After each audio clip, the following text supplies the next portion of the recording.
Zakov.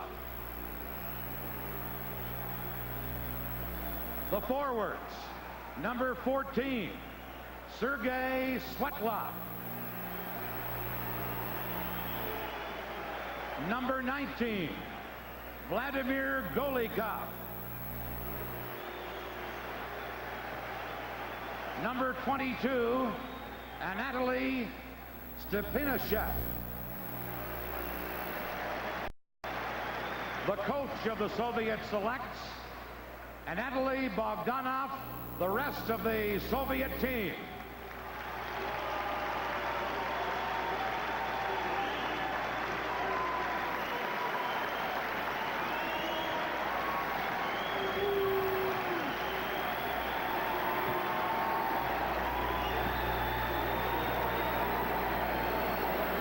Now the United States. In goal, number 29, Mark Barron.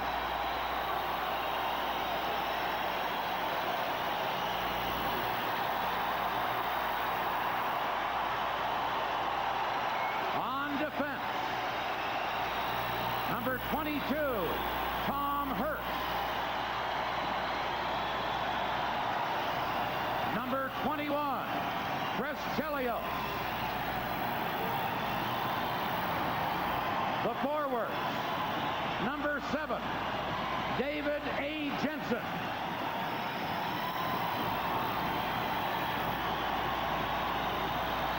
Number 12, Ed Olczyk. Number 16, Pat LaFontaine.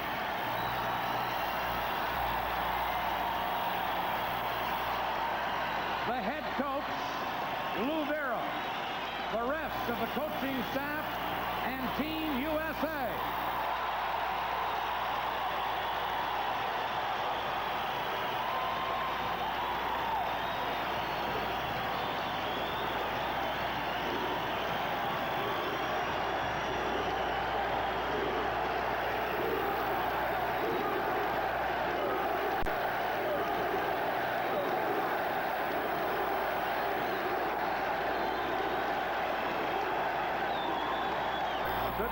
The two linesmen, Harry Amian and Dan Murphy.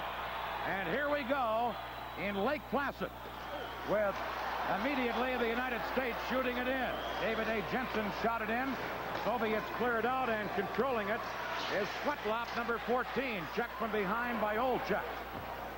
Now Team USA clear at the center. Racing in is Olczyk. Beaten to the puck, and it's knocked away by Vazikov for the Soviets. Collision on the boards, and then it's dumped to center ice. Taken there by Svetlov. He drops it back for Vazikov. Shot in for Svetlov. Number 14, Svetlov out in front. Just cleared away at the last second by the United States.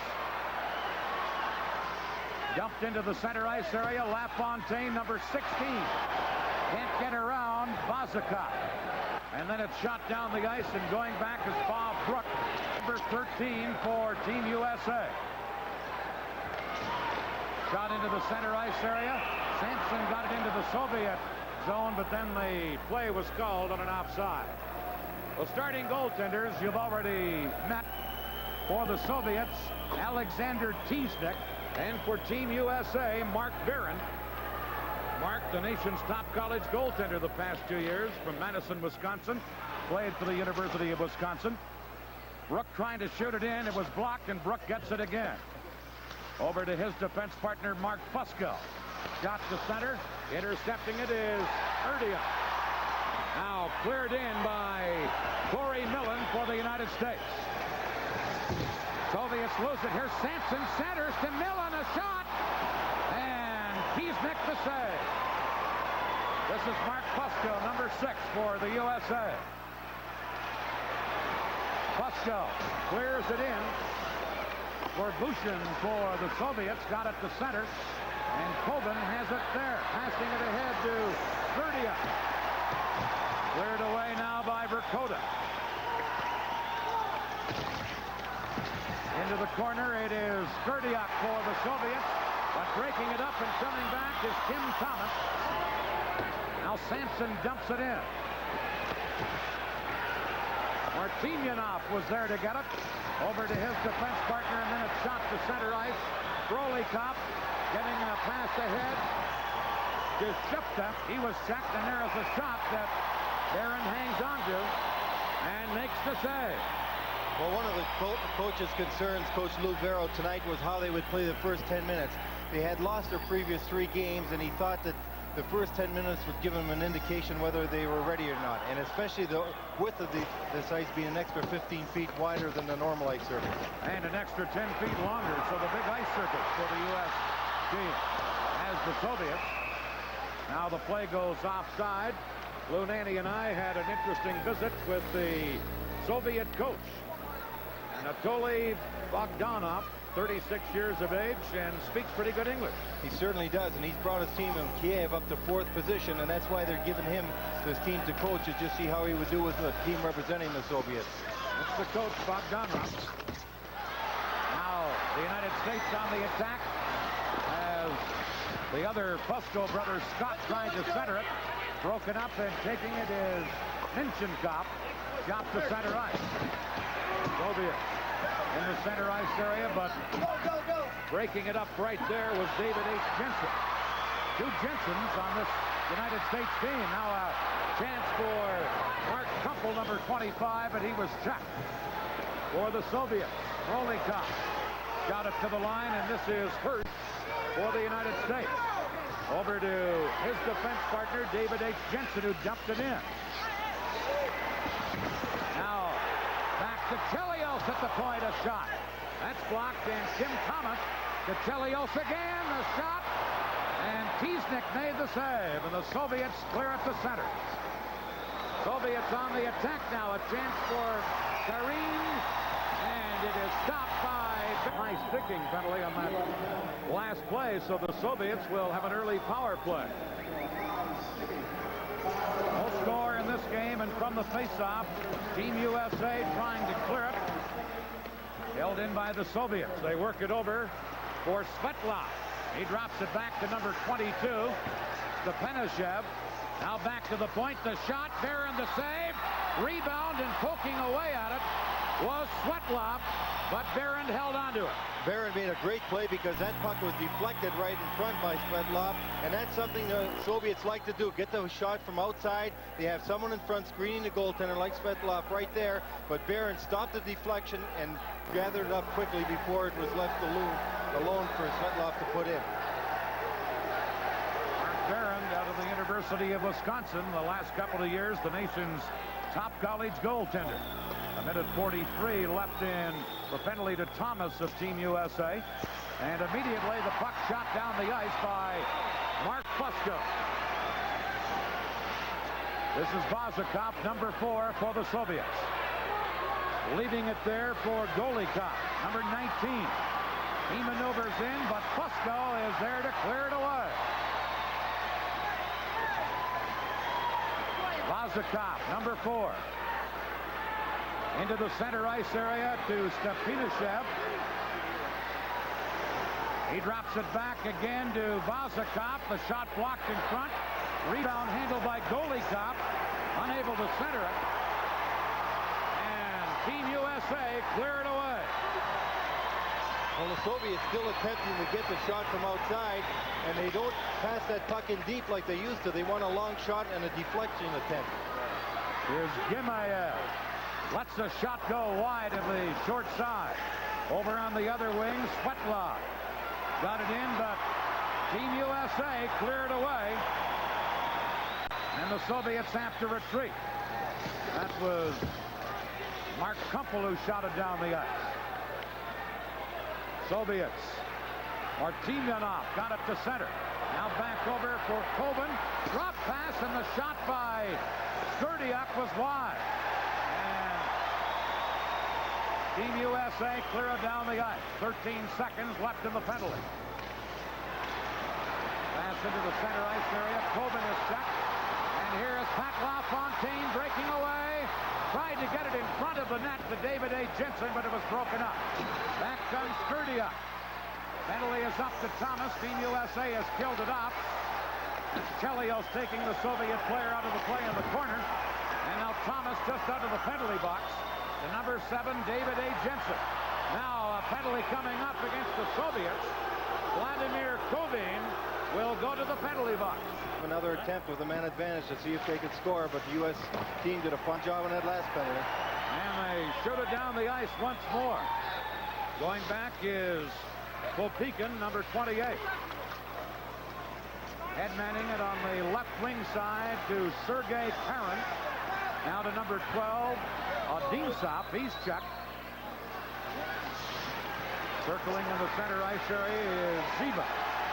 Tied up on the checking of Tim Thomas. Soviets get it in, but Gay, number 19, has it for Team USA. Fires it down the ice. Minute 17 left in the penalty. This is Popikin, number 28. Headmanning it for Karin, number 15. Sergei Karin dropping it back to the point, to the other point, and the drive by Minchenkov was wide, and then it's shot away by Phil Verkota.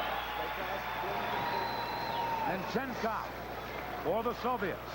52 seconds left in the penalty.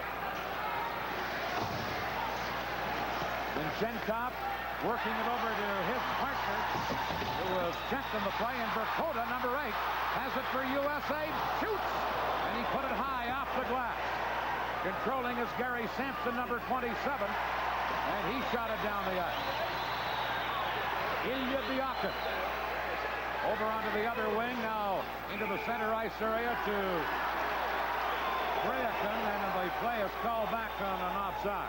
Well, Phil Verkota had as good a chance as the Soviets had while he was killing that penalty. He got a shot, but he got it up high over the glass. But the Soviets, in the 2 penalties they've had so far, power play attempts, have only had 1 shot on net. There's Verkota's shot. It just got deflected up over the goaltender and over the glass, but it stayed in play. The U.S. team doing a very good, solid job as we look at that shot again of killing the penalty, not giving the Soviets any room to operate once they get into the U.S. zone. The Soviets are moving up the ice good enough, but they're not getting any control in the U.S. zone. U.S. playing very tough back there and getting the puck down ice. Just 20 seconds now left in the penalty. Vazakov for the Soviets are on the power play. Now they work it in on the left side to Svetlov. He drops it back, and it's poked by a diving U.S. player, Mark Fusco, to center ice. Soviets shoot it in. Charging in after this goalie cut. Centered. And unable to get a shot away with Svetlov. The penalty is up. There's a shot blocked by Tom Hirsch, who had just come out of the penalty box. Now Team USA on the attack. They drop it back, but the shot was blocked by goalie cut. No score in this game as the Soviets come on the attack. And intercepting it there is Gary Haight. Now a lead pass ahead to Scott Bukestad. Shot! Save on the short side by Tiesnik, the Soviet goaltender. Gimayev, number 3. Lead pass ahead on right wing to Stepanashev. He was knocked down. And now the puck shot to center ice by Scott Fusco to Paul Gay. Dropping it back, and charging in was Bob Brook. He was upended at the blue line, and the play was offside on the play anyway. No score here in Lake Placid, the first period. Team USA with a forward line now of Tim Thomas, Rich Costello, and Paul Gay. Digging in was Costello. Now Gay charges in to help out and forces a face-off in the Soviet zone. Well, this U.S. team's got a great deal of versatility. And back on the blue line, they've got Bob Brook that can play forward. Tom Hirsch can play forward. And tonight, Tim Thomas is playing up front center, and he's usually a defenseman. And he's got a great deal of speed, and that's what makes him so effective. You were looking at the USA defensive combination of Brook and Fusco. Soviets win the faceoff. Lead pass up the middle to Sherdiak. He was checked, and now controlling it is Mark Fusco. Passing it over to Brook, who shot it to center. And it comes to the Soviet line, and now back to the play. A penalty called, I believe, against the Soviets. Gerbushin had his elbow up, and he goes to the penalty box. Sergei Gerbushin. And this will give Team USA their first power play opportunity of the evening. They got a very explosive power play as we see Gorbushin come in, get his elbow up on the check right here. Referee Fawcett right on top of the play, calls him, and the U.S. goes on a power play for the first time tonight. Watch Pat LaFontaine on this power play. Number 16, he's very dangerous. He's got great offensive skills, great perception of what's going on at the ice at all times, and this Team USA power play has been very effective. Chelios and Hirsch are the point men, with LaFontaine, David A. Jensen, and Olchek up front. Soviet short-handed as Frolikov fires high and wide. Team USA drop it back. They're on the power play. Their first of this game. Chelios, number 21. Got it to the Soviet line, broken up, and here's the break for Frolikov. But hustling back was Tom Hirsch, number 22. This is Hirsch. Over to Chelios. Lead pass, broken up and now carried in by Olchek. Back to Hirsch at the point. In behind the net, LaFontaine got it in front, but it's cleared away by the Soviets' Evgeny Shepton. And both these point men, both Chelios and Hirsch, can really shoot that puck for Team USA. They get a shot, they're dangerous back there. Here's Olchek, the youngest man on the United States team, only 17 years of age. He got it in. Puck into the corner. And taken now by Matitsin for the Soviets and shot down the ice. And that Olchek, number 12, you'll see him drafted very high this year in the NHL. Just an outstanding player, very solid on his skates. Out of Chicago, there are fellas from 8 different states on this Team USA this year. Here's Corey Millen getting it in for Bukestad. Millen comes in to help out, but the Soviets take over, and Popiktin cleared it onto the board. Now over to get it for Team USA is Fusco. Back to his brother Mark. And a weak shot, but the Soviets take over. And then clearing it down the ice was Popiktin. And then he took quite a hit right at center ice. 9:02 left in the period. 12 seconds left in the Soviets' penalty to Gorbushin. And Mark Fusco really took that Popiktin in. He almost put him right over the boards. Here he comes up the ice, and here comes little Fusco, the Hobey Baker winner. He put that Popiktin right into Team USA bench as the whistle was blown. 3-time All-American Mark Fusco from Woburn, Massachusetts. This Golikov, number 19 for the Soviets, has played on a great number of national teams for the Soviets. The most experienced man on the Soviet Union team here tonight. Lou Nanny, you were worried about the first 10 minutes. They're gone by. That's right, and Team USA playing with a great deal of poise. Here's Verkota, and the goaltender Tiesnik came out and upended him. Penalized player for the Soviets is back on. Brook holding the puck in. They rule it came outside the blue line, and it's called on an out. Paintings commemorating, well, a USA victory in the '80 Olympics in this game tonight. We'll tell you more about that as this evening goes along. A scoreless game as Iafrate got it into the zone. Iafrate now centers it over to Verkota. Shoots just off the stick of Tiesnik. Now Sampson for Team USA couldn't hold it in the zone. And the Soviets come back, led by Stepanishev. The shot goes up over the glass and into the crowd. Talking about young players, as we were of Ed Olachek, as we look at Coach Lou Vero, Al Iafrate, that number 18, is only a 17-year-old. He passed that puck right there to Verkota, who took the shot, but it was a good save by Tiesnik. But that pass came across from Iafrate right there to Verkota. He got a quick shot away. A good save by the goaltender, and the puck went away as Sampson was right on the doorstep. But look for Iafrate. He'll go probably in the top 3, undoubtedly in the top 5 of the draft this year in the National Hockey League. Iafrate and Olchek are the 2 youngest players on this team and eligible for the National Hockey League draft. Here are the Soviets. Gordiak got it to the line. Gordiak, number 7, still controlling, shot it in. Rich Costello bumps in the corner, knocked off the puck. The Soviet player Kovan trying to center. Now over onto the other wing. Varnikov couldn't get it, and it comes back to center. Gorbushin got it into the USA zone, and the play goes offside. Well, the one thing that Team USA has done well tonight, they've adjusted to that extra 15 feet in width You would expect them to be more cluttered up, their passes not as sharp, because they've been playing for 3 months now on ice surfaces that are 85 feet wide. This is 100. But they've done a good job, and especially of protecting the lanes. The Soviets used to playing on this ice surface, and coming down the ice, they've been able to block them off at the blue line pretty well. Here's Chelios, a draft choice of the Montreal Canadiens. Cleared it into the Soviet zone, and back to get it is Vinchenkov. Shot at the center ice, first for Team USA.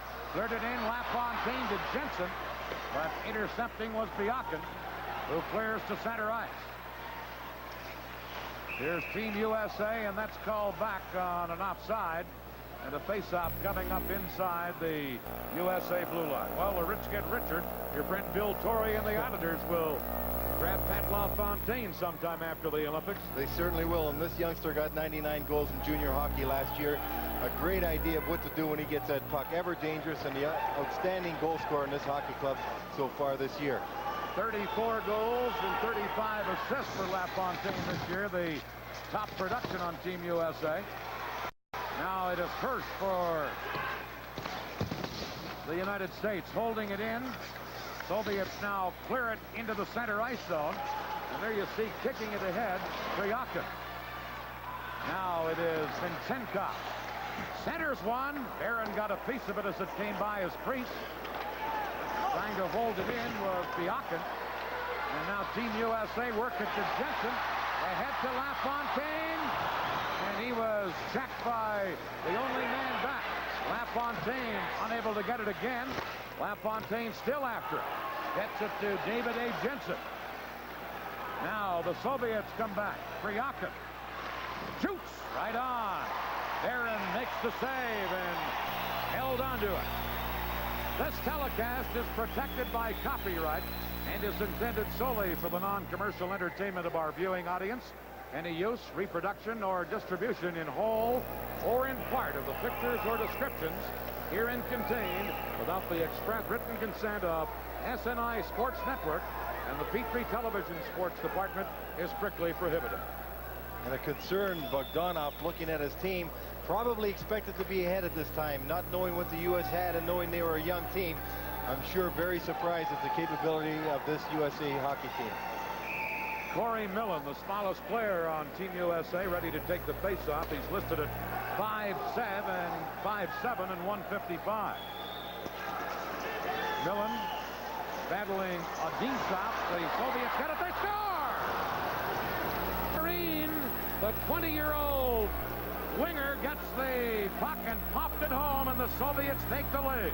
Well, for a moment, it looked like the whistle would blow. The puck was covered up at the face-off spot, and everyone sort of froze here just momentarily. It's all it took. Odinov got it off, slid the pass alone to a wide-open Hareen. Mark Barron had no chance. The moment that defenseman left, Hareen broke for the open. Watch him on the right side of your screen. He'll just go right to the front of the net as it looked like the whistle would blow, and he got that pass across and slammed it home. Sergei Hareen getting the goal. Now the United States come back, but the long shot is handled by Tiesnik, and he held onto it, and we'll have a face-off. Alexander Tiesnik, 25-year-old goaltender, plays with the Army team in the Soviet League. Now here's a shot by Brook from the point. Tiesnik the save. Soviets clear it. Brook held it in. Here's Verkota. Couldn't get his shot away. And it comes to center ice. Bill Verkota, who was with the United States when they won the gold medal here, had it. Back comes the Soviets. Svetlov shoots. And a save there by Barron. Good chance by Svetlov, number 14. There's Sampson for Team USA. Shooting. And a stick save by Milnikov, or pardon me, by Tiesnik, the Soviet goaltender. Coming up with it is Svetlov. Now they work it over onto the far wing, and controlling is Stepanishev. Shot it in. The United States behind now, 1-0. Gimaev shoots one. Blocked net. The defense held in, and a backhander. Right on. Barron made the save on Vazakov and held onto it. The Soviet Odintsov to make it 1-0. Still 5:11 left in the first period. Ready on a face-off. Soviets get the draw. Varnikov got it into the corner, but now Scott Bukestad got it to center ice. Here's the drop pass coming back. The USA defenseman fired it wide. Gary Haight missing the net from the point. Now a shot by David H. Jensen off the goaltender Tiesnik and into the corner.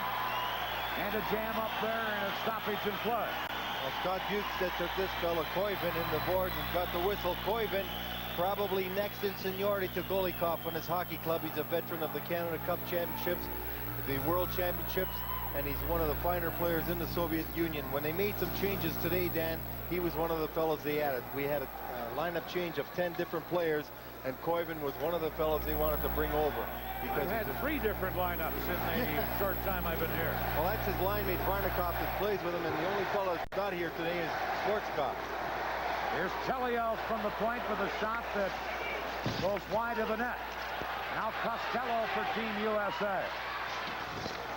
He's checked, and the Soviets start back. Lead pass on right wing to Pryakin. Shoots off the shoulder of Mark Barron. Hirsch now trying to clear it, gets it to Costello, and now back to number 22, Tom Hirsch. Hirsch to Chelios. Chelios, number 21, to Paul Gay, number 19. Gay for Team USA. Lost it, but Chelios was there to cover up, and he feeds it to Hirsch. Shot to Gay at center ice. Now ahead to Tim Thomas, number 20. Thomas centers off the skate of Hirsch, and then just wide of the net. Gay jamming up with a Soviet player in the corner, and a stoppage in play and a face-off coming up in the Soviet zone. Well, we had a close call at both ends. First, Gay drops a pass, as we see Gay going off right there. He drops it to Chelios, and it almost got stolen, and the Russian had a good opportunity there, but Chelios made a good play. The puck comes down the ice. Tim Thomas, number 20, breaking down the left side, sees Hirsch, 22, breaking for the net, and it goes right off Hirsch's skate, and the goaltender made the save. 1-0, the Soviets leading. Puck is centered. As getting it in front of the net was Olchek. Now a shot from the point block, and the Soviets come back to center ice. Trying to work it in. Brook knocked it down for Team USA. This is Popikin. Losing it. Here's LaFontaine. Couldn't get around the defense. Soviets come back. A 4-man rush for the Soviets. And breaking it up at the defense was Mark Fusco. Now the Soviets have it again. They get it in front, and intercepting it once again was Mark Fusco, number 6. Got it to center ice. Olchek is knocked down. Puck shot by Team USA, and it flips up over the boards at the Soviets leading Team USA. Weak shot blocked, and Corey Millen cleared to center for the United States. Number 19 is Golikov. Works it in onto the right side. Svetlov shoots off the goal post. Svetlov with a chance, and he just missed. And now the United States come back. Number 27 is Gary Sampson. Got it into the zone. Now poked back to Sampson in the corner. Sampson unable to center. Vazikov cleared it, held in, and a shot by I.F. Brady. Just deflected wide. Sampson digs in on the boards, gets help from Miller. He cleared it behind the net. And this is Vazikov, number 4. Yuri Vazikov. Got it to center. Shot back in by Tom Hirsch. The Soviets leading in the game 1-0. Get it to center. Hirsch, number 22, breaking it up. Now the Soviets take control again. Vazikov clearing it. Intercepting it on, carrying in on right wing is Scott Fusco. Tried to drop it back, and the Soviets intercept. And here they come to center ice. It is Colvin. Shoots there in the save, and it is cleared away by Chelios. Up Chelios up into the Soviet player Sturdia. Hirsch comes over to get the puck for Team USA. The Fusco to Hirsch, who gets it to center ice. Picked up by Bjugstad. He just fires it to the corner. And the Soviets hustle back to try and clear it. Now controlling is Kobin, number 10. Ahead on the right side to Skurdia. He was checked. Now centered. We're in the final minute of the play. Kobin trying to center it. Comes back to the point to Stepka. His shot blocked, and then it's shot away by Rich Costello. Here's the return pass as Costello broke in and missed with a backhander. Bjugstad to Costello. Back in front of the net to Brook, but intercepted by the Soviets. Held in by Bjugstad. We're in the final 30 seconds of this period. Holding it in again is Paul Gay. But the Soviets regain control and clear up the center ice. Number 6, Mark Busko has the puck. Busko, lead pass to David A. Jensen, number 7.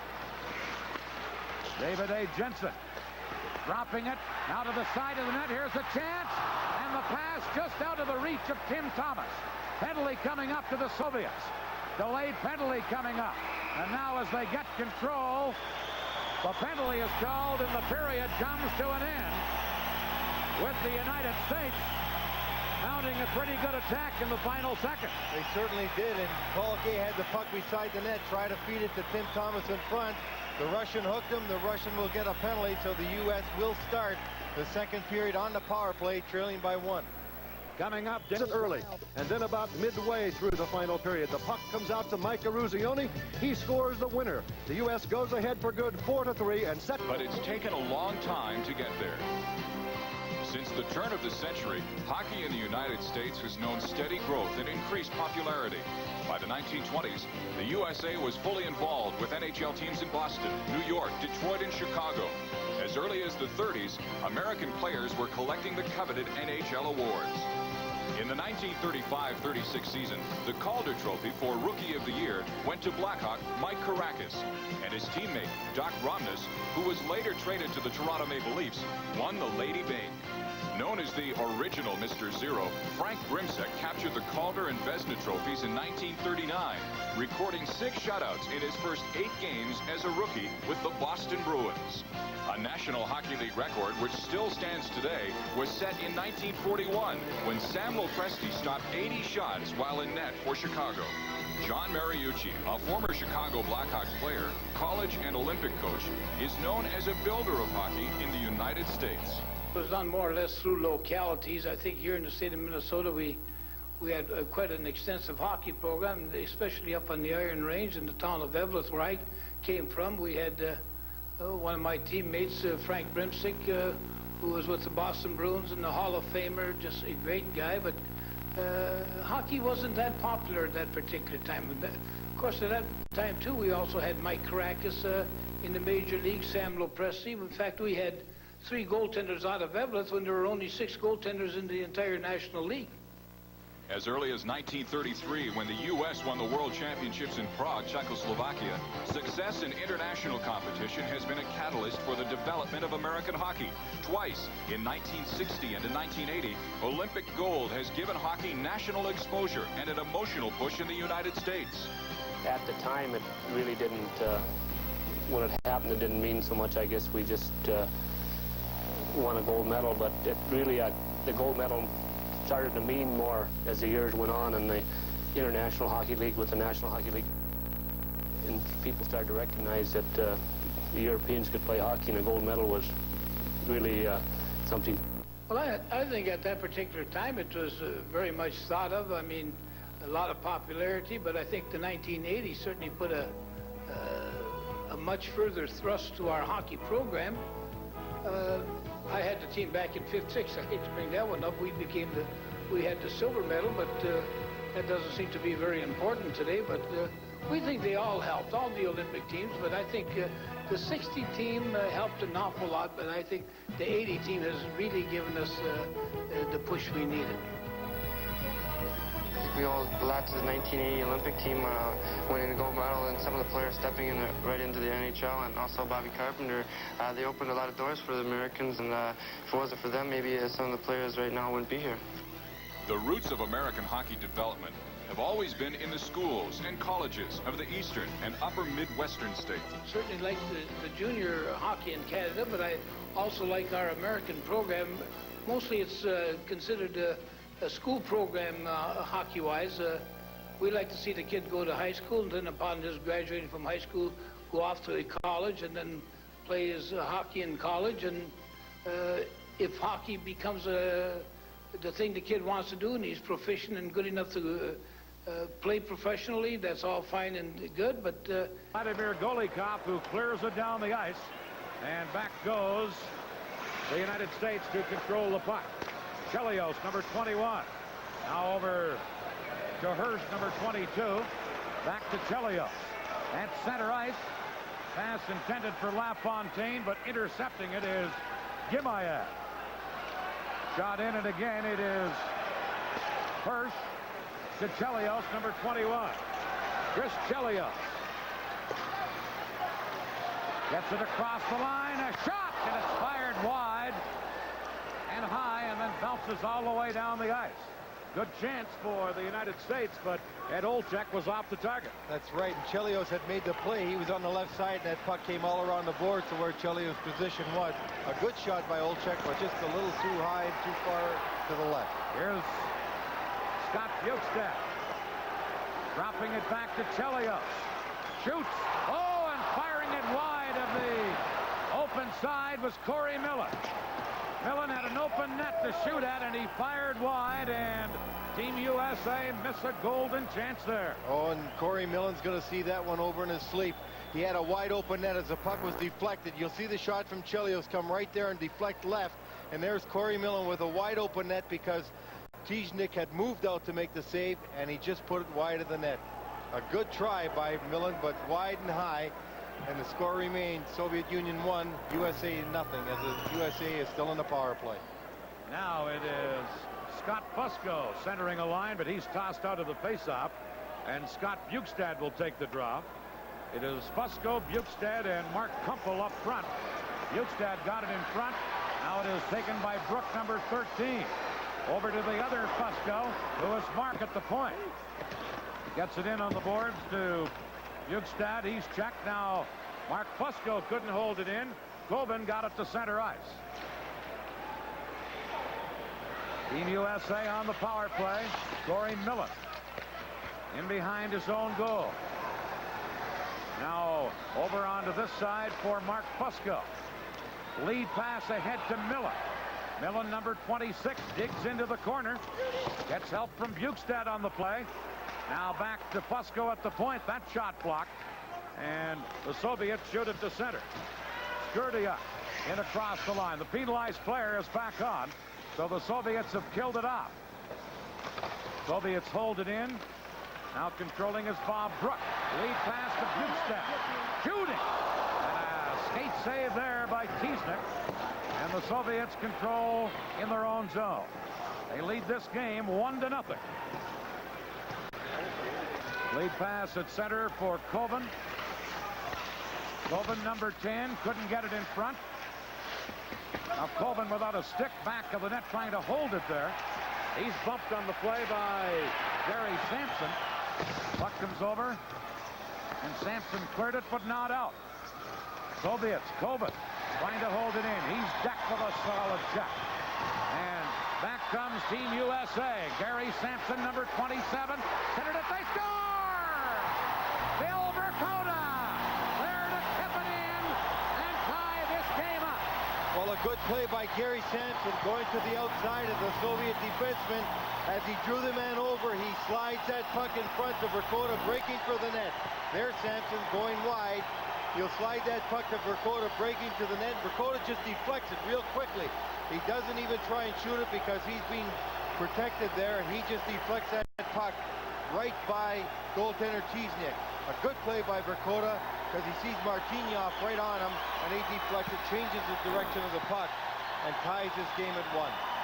Bill Verkota ties the game up. You'll meet him in our second intermission as he visits with Dave Dial. And that play started by Eli Afraidy back in the U.S. zone when he laid a heavy check on Koiven and sprung that puck free. And as the Soviets were caught with 3 men deep. Sampson was able to use his speed to get to the outside and widen that defense out and slide that pass through the middle to Vercoda. Bill Vercoda from Preston, Minnesota, now in Duluth, Minnesota. He had 3 goals in the United States 1980 Olympic victory, including the tying goal against Finland. He was a very fine football player, and he went to the University of Minnesota. At one time, it looked like he might play both sports. Chose to stick with hockey, played extremely well. He was drafted by the Minnesota North Stars, but elected to go to the Olympic team, and after that, he went overseas and played in Finland for a year. And then didn't play at all last year. He didn't play at all, and his parents are educators in Duluth.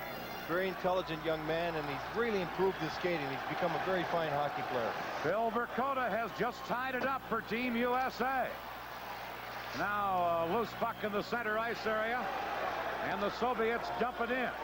Going back to get it is David H. Jensen, number 28. 2 Jensens on this Team USA.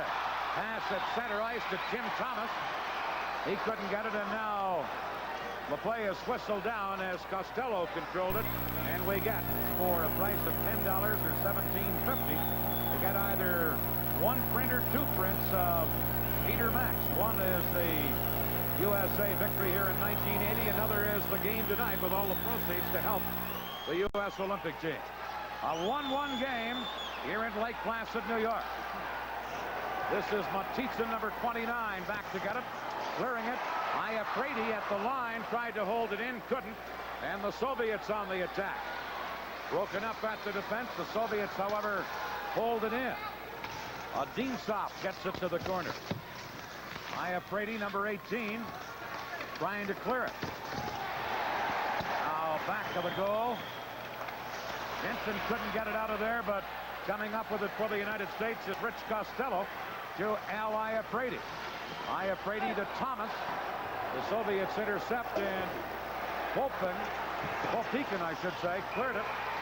And they roll it, came outside the blue line, and then the play is whistled down on an offside.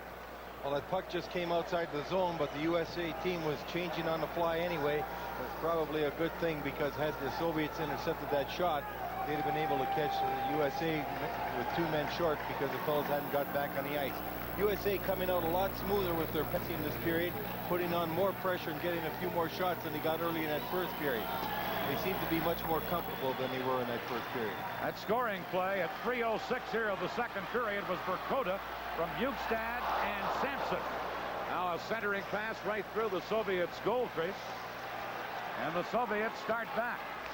Lead pass ahead for the Soviet player, Stepanashev. And then the puck winds up going over the glass and into the crowd. Well, I mentioned we have a couple of Jensens to keep track of in this game. That's David A., the defenseman. Well, he's a wing. He's from Needham, Mass., and he was a first-round draft pick. Quite a hockey player, very knowledgeable hockey player. Here's a good pass by the Soviets, but a smart hit by Chelios. He has to make sure that he's closing that gap. You see Chelios coming around from the far side.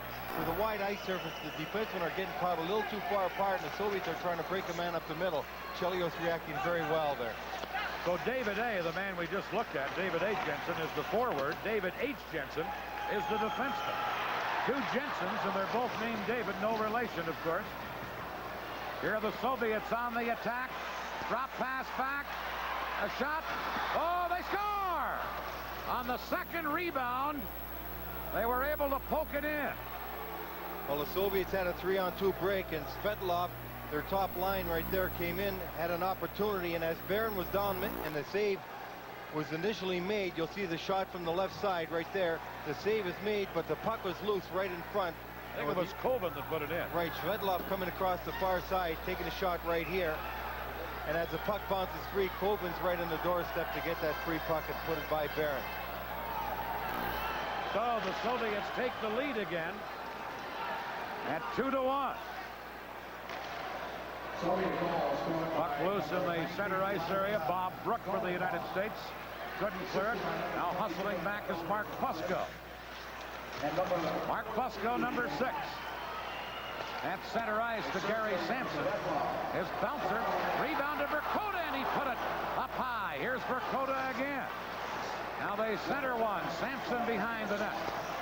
Sampson trying to get it back to Verkota. Sampson once more centers one, but nobody able to get a stick on it. And the puck goes down the ice. This is number 6, Mark Fusco. Flipped it off the boards. Intercepting it there is Gorbushin. Now Verkota, number 8 for Team USA. Dropping it to Sampson. Sampson centers a shot. Stick save there on Corey Millen by the goaltender Teesnick. Back of the net, Sampson jamming up with Gorbushin. Puck comes loose. Here's Corey Millen behind the net. Millen given a rough ride by Gorbushin. Team USA trying to center it. Fusco got a pass away to a teammate, but it was intercepted and cleared down the ice by the Soviets. Mark Fusco back to touch it, and it's 2-1, the Soviets leading. Team USA now trying to put some pressure on. Viakin winding it around onto the boards on this side for Minchenkov. Shot to center, back comes Team USA. Couple, number 25, got it in front, but cleared away by Minchenkov. 2-1, the Soviets lead as they come to center once again. This is Triakin. Couldn't get it through the defense. And Yukstad headmans it for Kumpel at center ice. Now tipping it ahead for Gary Hayton. Hayton into the corner, unable to center it. Soviets work it free. Frolikov passing it now to Minchenkov. He centered one, and right in front of the net was first to clear it away for Team USA. Rich Costello had it for a moment. He lost it. Now Costello gets it again. He's number 14. Trying to center and just grabbed by Frolikov and cleared away. Now Team USA take over once again. Tim Thomas to Costello. Trying to get it ahead to Iafredi. He was upended. And then it's shot down the ice by the Soviets. Out of the goal, Barron to clear it. Held in by the Soviets. They center one over onto this side. Zeben knocked off the puck in the corner. Here's Paul Gay clearing it to center ice. Shot back in by number 15, Kareem, for the Soviets. Now back to get it is Tim Thomas, number 20. He's knocked down in the play. Soviets get it free to Zeben. Zeben, number 24. Gets it again in the corner. Zeben from behind the net, dropping it back. The shot deflects, and Barron got a piece of it as it came from the right point. And then it's cleared down the ice. Well, Pekin got that shot away from the point that Barron just got a piece of. 2-1, that last scoring play. Golikov got the goal. 4:58 the time. The assists on the play. Stepanyshev got one. Svetlov the other. 4:58 was the time of the goal. You'll get to see these two teams again a week from tonight in St. Louis. They're playing Sunday in Minneapolis, and they go Cleveland, Indianapolis, Cincinnati. You'll be in your hometown next Friday. So some chances for fans across the country to have a look at Team USA and the touring Soviet selects. Here is Brook clearing it ahead to LaFontaine. Now drop back, and the shot right on rebound. And Fusco almost put it in on the rebound. Clearing it is Gimayev around on the boards. The Soviets, who lead this game, carry across the line. And there for the United States is Mark Fusco. Passes it out on right wing. David A. Jensen couldn't get it. Now LaFontaine to Jensen. Out in front to Olczyk. He scores! And Olczyk, the 17-year-old youngster from Chicago. And what a goal it was by Olczyk. Everyone thought it was going to be icing. LaFontaine noticed that the linesman waved it off. He gave it to Jensen, and they centered it all alone to Olchek in front. He waited. This young man, just 17 years old from Chicago. Look at the poise he shows. He waits, he gets T-stick down, and flips it up and over. A fine play by Ed Olchek, one of those outstanding youngsters on this hockey club. Only 17 years old. What composure he showed in that play to tie this game in two. How high will he be drafted by the NHL next June? I really feel both he and I are afraid he'll be in the top 5, unquestionably in the top 10. But I know if the North Stars were picking, those two would be in the top 5.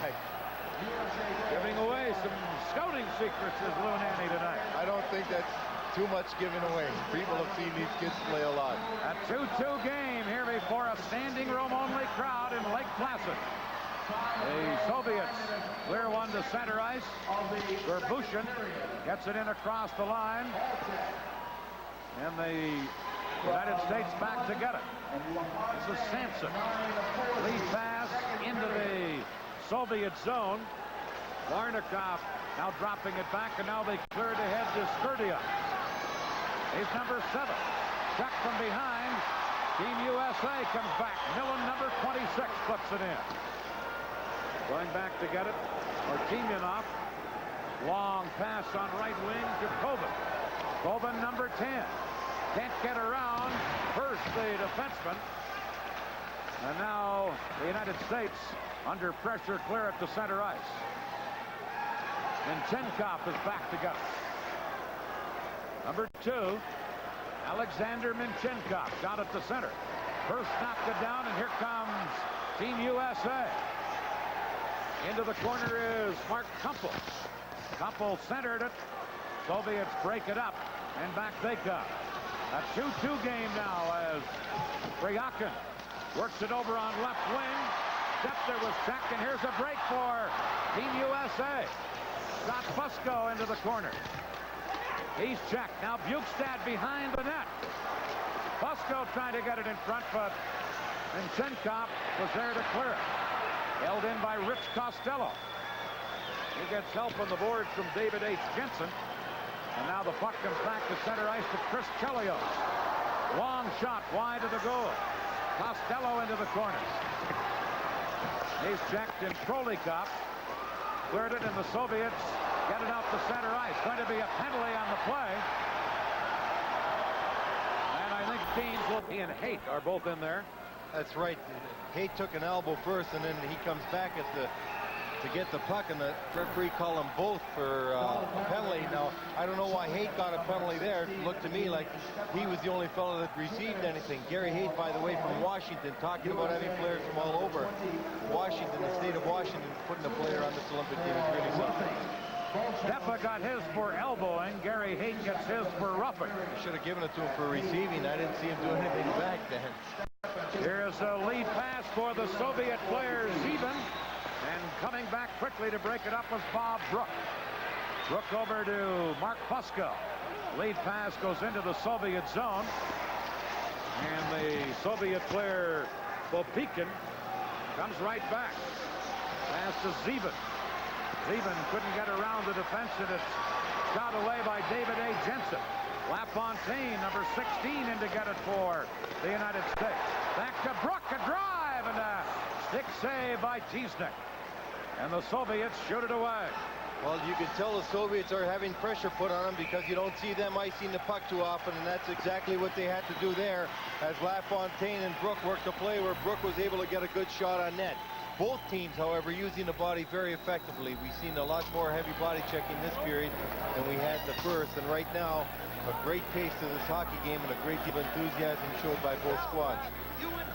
Lou, your North Stars have drafted how many? 2 or 3 that are 4? Yeah, we have Tom Hirsch, Scott Bukestad, Paul Gay, and David A. Jensen, the defenseman. Your Minnesota club then would have more draftees on this U.S. team than any other NHL club. Yes, we would. But a lot of teams have got players in this. Yeah, we'll mention them as the evening goes along. Here is the defenseman Vazikov shooting it in. Chelios back to get it. Team USA breaking away. Olchek moving in. Olchek shoots. Stick save by Tiesnik. Now back to Chelios. He couldn't knock it down at the point and has to chase back after it. A lot of room to skate on this large ice surface. Each team a man short at this point. Number 21, Chris Chelios. Native of Chicago, now lives in San Diego. Lead pass to Olchak. Moving in, and a save by Tiesnik, and a penalty coming up against the Soviets. And Team USA will have the man advantage. At 2-2 game. Well-deserved penalty because Olchak takes his pass right there from Chelios, breaks in, and he had a good attempt on Tiesnik, but he's pulled right down as he gets the shot away by Vosikov. And the U.S. now 4 against 3, since each team had a man in the box previous to that, will be in a power play for 2 minutes and 4 against 3 for 13 seconds of it. So a chance for the United States in this 2-2 game. Right from the face-off, Gorbushin played it off the boards and down the ice. Chelios, number 21, back to get it. Chelios, a former second-round draft choice of Montreal, feeding it ahead on right wing to Tom Hirsch. He dumps it in. And back for the Soviets, Gorbushin got it to center ice. And Chelios, rink-wide pass over to Hirsch. And the U.S. will try and get this puck to Bukestad, number 17, because he's got a very quick release and a good shot. And they like to get him the puck in a power play when he's out there. Artemionov, however, clears it away for the Soviets. Going back is Chelios. He's forechecked hard in the corner by the Soviet player, and we get a stoppage in play. Digging hard in there was Varnikov. Chelios states his hometown of San Diego. That's where his family lives now. As we look at Scott Bukestad, who led the WCHA in scoring last year, the college league, a very good goal scorer and was a center in college. But Chelios was born in Chicago, went to San Diego, played his hockey in Moose Jaw, Saskatchewan, drafted by Montreal, and has had a great career his 2 years at Wisconsin. Here from the face-off, Soviets can't hold it in, and controlling is Scott Fusco. He couldn't move it into the zone. And now it is shot by Brook to Millen. Millen taken out of the play by Biakin. Soviets come back. Here's Harin trying to center it. Good play defensively by Mark Fusco. His pass to Bob Brook. Brook across the line to Bukestad. And then it came outside the line, and it's called on an offside. This fellow, Mark Fusco, tonight has stopped 3 different occasions. He was able to steal that puck right in front of Barron as a pass was coming across by the Russians. Playing a very solid game back there. A small man in the height, but really wide, strong, good balance on the skate. And he's got an outstanding head. Knows exactly what to do with the puck. A very fine young man. A graduate of Harvard. He's got to have a good head if you go to Harvard, right? He's a fellow that's got a lot going for him, I'll tell you. Now LaFontaine centering a line with David A. Jensen and Olchak on the wings. Here's LaFontaine, number 16, to David A. Jensen, who couldn't get it in. And Chenkov tied him up. Puck comes free at center ice. Stepa now over onto the far side. And Biakin losing it to Brook. Number 13, Bob Brook, out of Yale. Puck is knocked back, and Mark Fusco is back to pick it up. Still on the power play, but just 10 seconds left in the Soviet penalty. Fusco got it to LaFontaine. He was checked. Biakin now breaking in. Now we're going to get a penalty against the United States on the play. A holding call. Brought across the line by the Soviet Union player, and he just pulled him down, but he thought that since he stripped the man of the puck, he might be able to get away with that. But giving the Soviet Union another power play, you know, you're getting to get to a position where you're giving them too many opportunities. They haven't scored yet. You wonder how long that'll continue. A 2-2 game. The Soviets with the man advantage here. Iafrate works it loose to Sampson, and Gary Sampson clears it out of there. Verkota puts some heat on Popipkin, but he cleared it. Dinsov couldn't handle it. Now here's a chance for Zeben, and Verkota got back to break it up, and it's shot down the ice. The goaltender, Tiesnik, shooting it on the boards. Coming up with it is Matitsin. Now he headmans it for Zeben, number 24. Drop pass back, comes to Matitsin at the point. Over to the other point, the drive. Barron the save on Popeykin, and then the United States clear at the center. And it's 6 left in the penalty. Soviets drop it back into their own zone. This is Golikov. They circle. Now to Gimayev. They drop it back to Gimayev again. Sergei Gimayev. Overskated the puck. Now controls once more. They circle. Svetlov now flipping it in. But the United States clear it right back out as David H. Jensen shot at the center. Soviets attack again. Here is a chance for Svetlov. They drop it back to the point. Vazakov a shot there and the save. Loose puck. And the Soviets get it once more. Vazakov over to Gimayev. Back to Vazakov. Shot right on. And Mark Barron makes the body save. And then held onto it.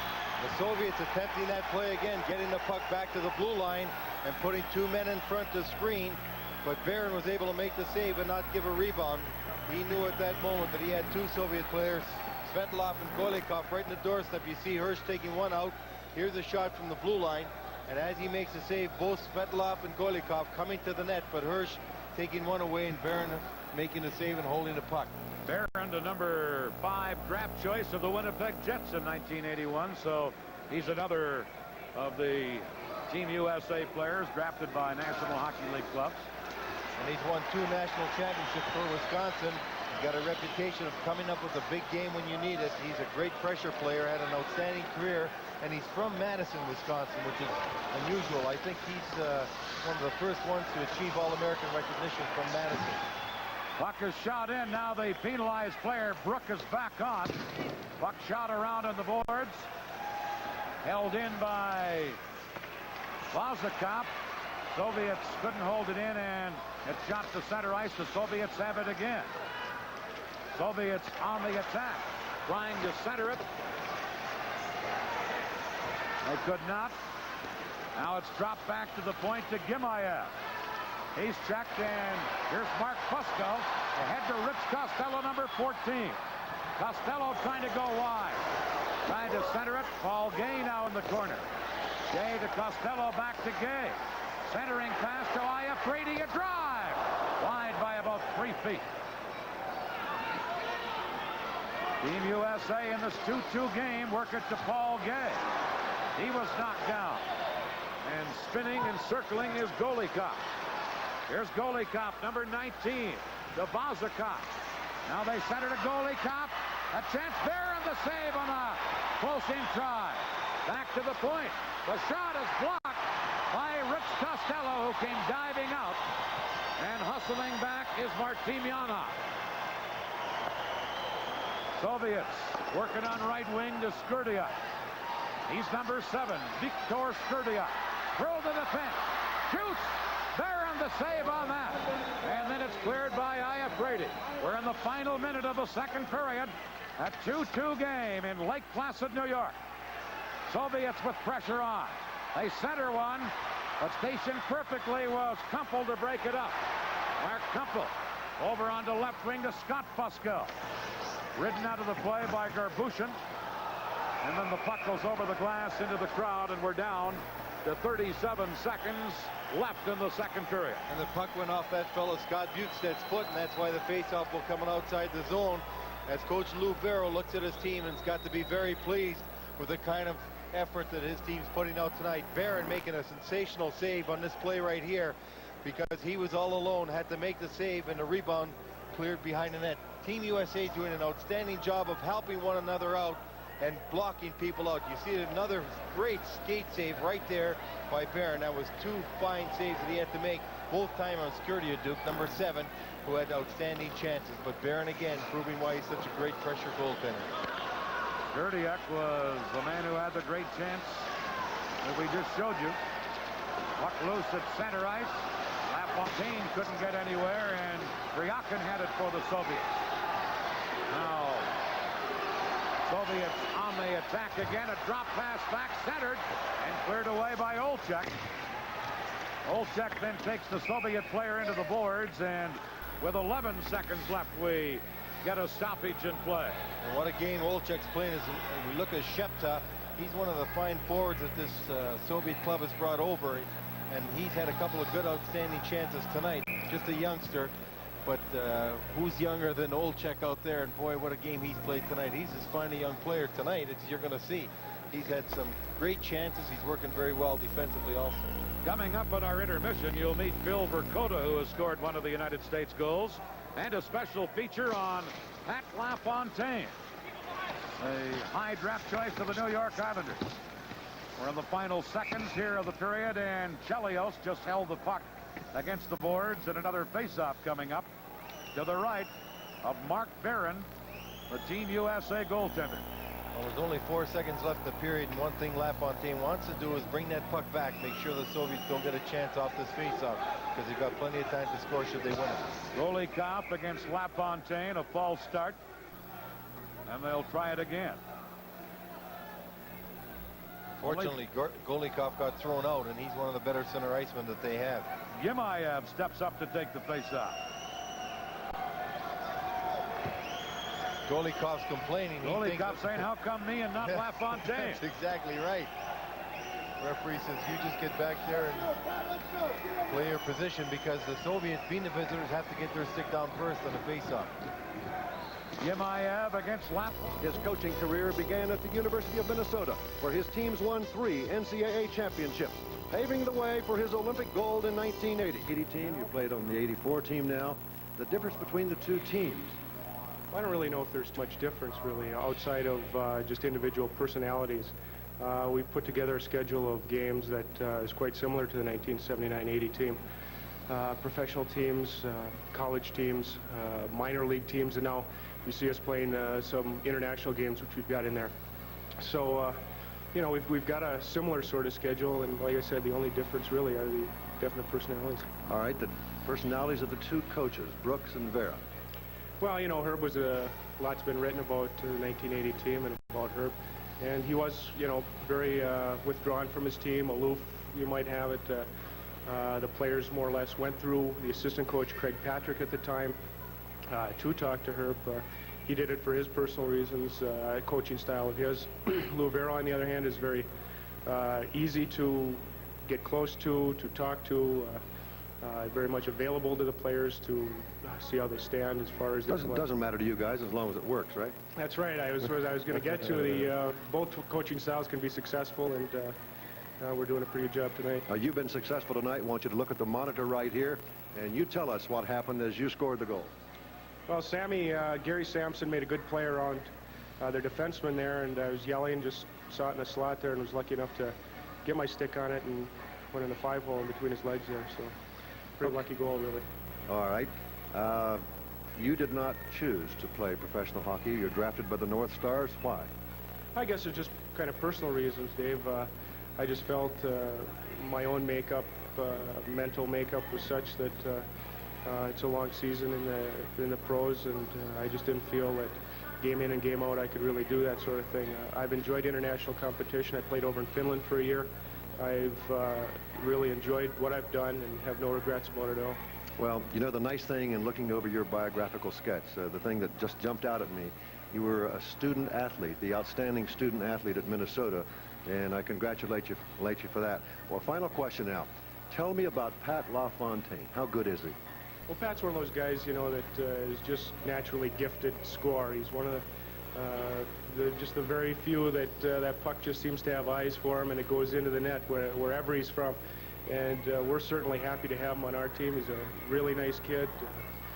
In the Olympic game against Finland, the one that brought Olympic gold to the United States, Bill Verkota's penalty left the United States shorthanded, trying to protect a 3-2 lead. It was a time for heroics. And youngster out of the Detroit suburbs, he scored wherever he has gone. As our intermission guest said, he just has the gift of putting it into the net. And if ever a young man carried the tag of can't miss, an all-American boy, the type you'd have your youngsters bring home, well, this is it.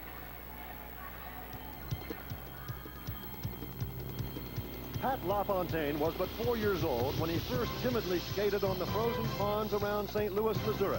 It was there that his father began to teach him to become one of the best young hockey players in North America. I always wanted to be a professional hockey player. Didn't have the talent.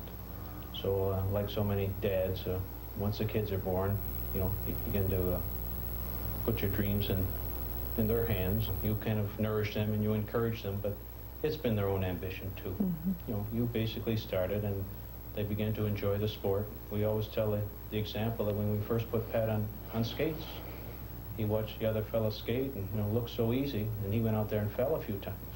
His reaction was, take those skates off, I don't want any part of this. Well, and he was crying, he's at a young age, and you talk to him, and after he knew the hang of it, well, you couldn't keep him off the ice. He always excelled at every level, but to really begin to see his ability in the big leagues would begin to show possibly at the midget age. Talk about showing potential. Playing for a Detroit midget team, Pat scored 166 goals and had 149 assists in but 83 games, and became the first player in history to be drafted by all 3 Canadian junior leagues. After considering all his options, Pat packed his bags and headed north to Verdun of the Quebec Junior League. It was quite a lonesome time. That day that he left was the hardest day, of course. Anytime you see he was the first one to leave because John left the month after. Both the boys were gone within a month. But we adjusted. And Pat adjusted too. He rewrote the record book, breaking records for most points in a single season, longest consecutive game scoring streak, and most goals and assists by a rookie. And quite frankly, that year in Verdun left more than the scouts drooling. Yeah, the baby face, it's cute. Last June, the New York Islanders made LaFontaine their #1 pick, 3rd overall. But the Islanders are going to have to wait. I just think that, you can't pass up an experience like this. Some people would say, why don't you, go and take the money or so on. And I think it's an experience money can't buy, I think any kid in the United States drafted or picked by the Olympic team should feel very honored to play for his country. And it's just a year that, you could cherish forever. I think if you're in the pros, you can always play a career for 10, 15 years, but there's only one Olympics. It's a game breaker. He's an excellent player, and of course on a team, and not as a cliche, but every player has a role to play, and everybody has to contribute in different ways. Pat's most significant contribution to our team is his ability to break a game open almost single-handedly. He can be the difference, in a 3-3 game, 2-2 game, whatever. Two teams can be evenly balanced, and all of a sudden LaFontaine takes over, and before you know it, in one shift, 2 pucks are in the net. And almost 4 years ago, the kid from Michigan sat by his television set and got bitten by the Olympic bug. That was my 15th birthday, and we were sitting in front of the TV, and it was the night the United States beat the Russians 4-3, and I think it sticks in my mind when Eruzione skated around and shot that past Michigan, and that always, I always picture that in my mind, and that was quite an exciting moment. The 1980 U.S. Olympic team's miracle on ice is a mighty tough act to follow, but some people will be disappointed with anything less than gold in February in Sarajevo. What they did in '80 was just a great feat, and we got our work cut out for us, and it's kind of a challenge, a challenge of a lifetime for the guys. We're working very hard and to prepare for this Olympics, and I think any kid that gives up a pro career or, let's say, a college opportunity to play for this team, I think that's very, very important and very nice, and I think the people realize that and respect that. So I think we're going to go out and give it our best shot and see what happens. That's all you can ask. Remember, when we won a gold medal last time around. A 2-2 game as we move into the 3rd period here in Lake Placid, New York. And immediately, LaFontaine gets it for the United States. They drop it back, and now fired to Olchek, who tips it into the Soviet zone. Soviets try and clear it. Chelios unable to hold it in. Now a long lead pass, but the play is offside. Swetlop, number 14, putting the play offside at the USA blue line. And you could expect the Soviets to do that. They're going to try and float a man up high and wide. There's a big ice surface here, and when they get in a situation where they've got control of their puck, right away they have a man break way out, all alone, trying to hit him with a long pass so he can get a breakaway.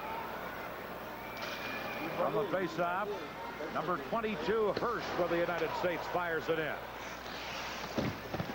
Gimayev trying to clear it. Now the United States steal it, a chance. Oh, and LaFontaine just missed giving the United States the lead. Team USA center it. First at the point. Trying to get it in front. Knocked away by Vazikov. Intercepting there is David A. Jensen for the United States. It's kicked back out the center by the Soviets. And LaFontaine, number 16, who just missed, centers this one out. Olchak fanned on it. And back come the Soviets. Svetlov moving in with Golikov. Svetlov behind the net. Drops it back. Chance for Golikov. Now they drop it to the point, and the shot goes wide by Martynyanov and comes back to the Soviet blue line. This is number 5, Sergei Gorbushkin. Shot at the center. Picked up there by Varnikov. Now breaking in on the right side is Skurdiak, number 7. Couldn't center it. Corey Millen kicks it loose back of the net. Now Mark Fusco tried to move it out for the United States. Okay. And the puck is held for a faceoff. Faceoff coming up to the left of the United States goal. Gary Sampson taking the faceoff for Team USA and wins the draw. Back of the net is Bob Brook. Brook, number 13, clearing it to Sampson. Now shot down into the Soviet zone, and the goaltender Tiesnik took no chance at all. Well, he had Corey Millen bearing right down on him. Millen, drafted by the Rangers in the 3rd round a year ago, playing at the University of Minnesota, is very quick, and he saw him coming down on him, so he wasn't about to give that puck off to his defenseman because it might have been mishandled. Could have set up an opportunity for USA. Millen, Verkota, and Sampson, the forward line for the United States. Brook and Mark Fusco on defense. Millen will take the draw here against Krolikov. Soviets got it and wind it around in the boards to Minchenkov, and he shoots it to center. Depta got it to the line. Broken up. Mark Fusco drops it to Sampson. Over to Brook, number 13. At center to Millen, and it's whistled down on a 2-line offside pass.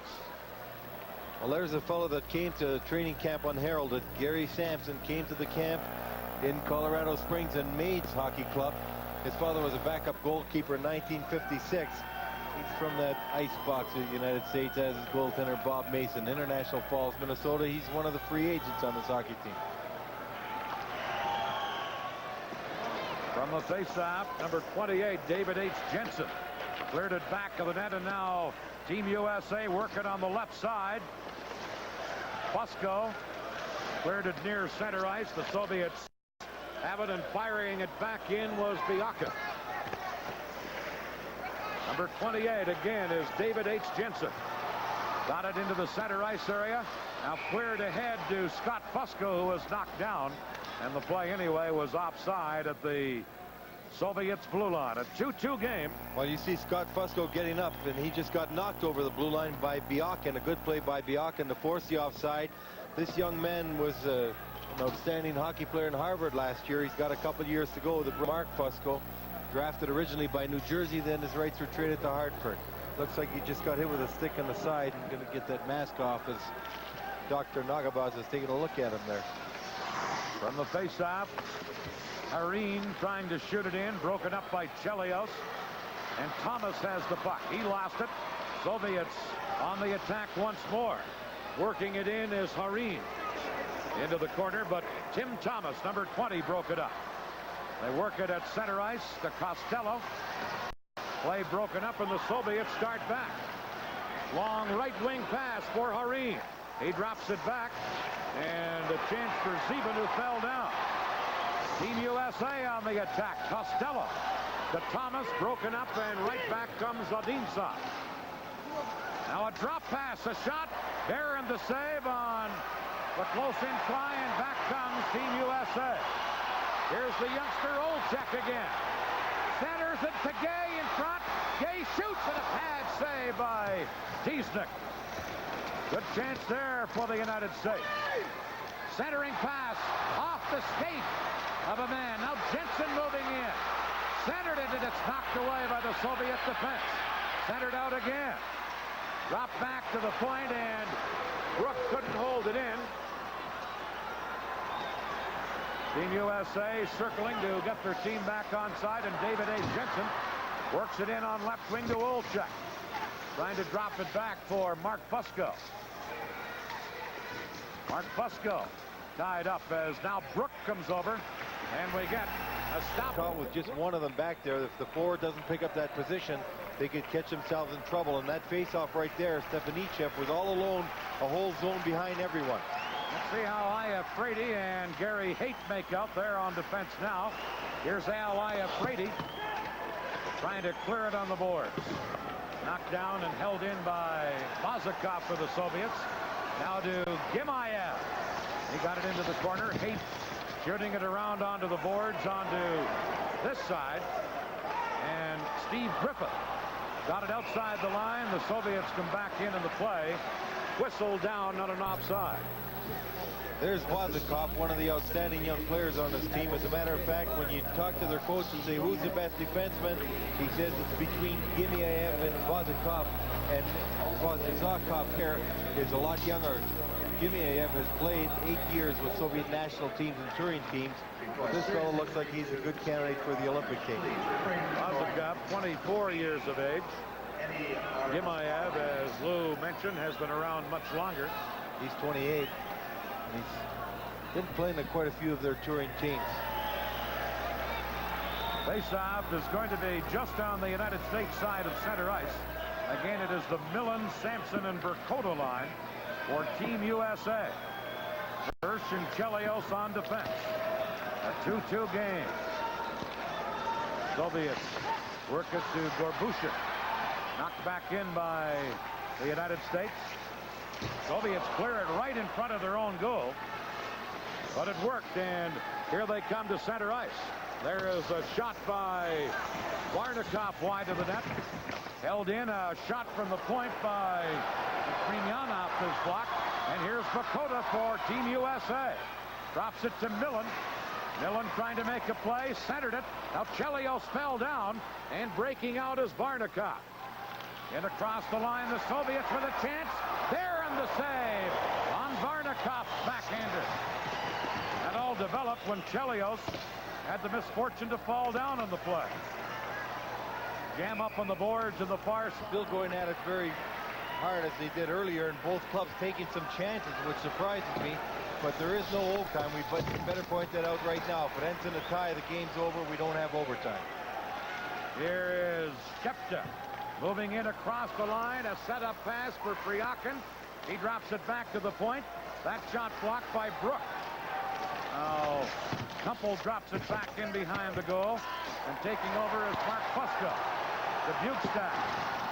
He got it to center ice. The Soviets take over there. Priakin. A head on right wing for Priakin. Centering pass, and there to knock it away was Mark Fusco. Puck in the corner, and back comes Team USA. Number 25 is Kumpel. Couldn't get it into the zone. A 2-2 game. Frolikov passing to Minchenkov. Bob Brook was there to clear it away. And Brook, a draft choice of the St. Louis Blues a few years ago, clears it down the ice. No icing as the United States player got to it first. Rich Costello in the corner. Got it back of the net, but the Soviets clear it. Good play by Jensen to knock it down, but they rule it came outside the blue line, and it's called on an offside. That's David H. Jensen, a draft choice of yours, Lou Nanny. That's right. He was at Minnesota, played for 4 years as captain of the University of Minnesota team last year. He was the highest plus player on the team. A very solid defensive defenseman, not a spectacular type defenseman, doesn't rush with the puck often, stays back and watches the store, as they say. Number 20, Tim Thomas, out on the ice now for Team USA. You're familiar with him. Well, he comes from a hockey family. His father coaches at Richfield High School, and more than that, his mother's my secretary.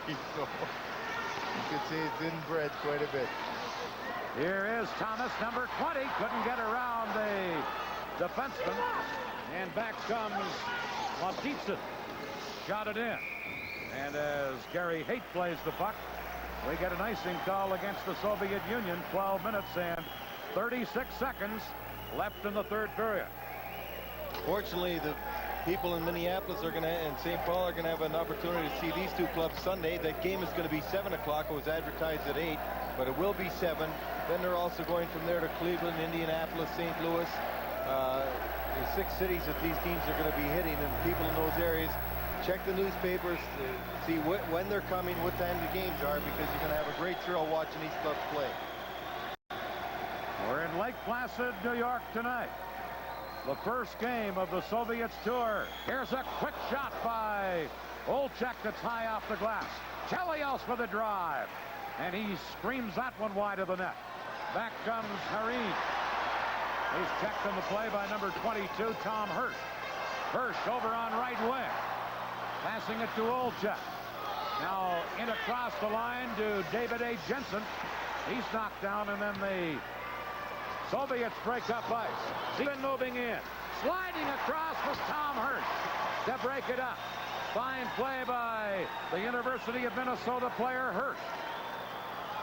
Now the United States try and move in. Chelios got it into the zone. Soviets right back to get it.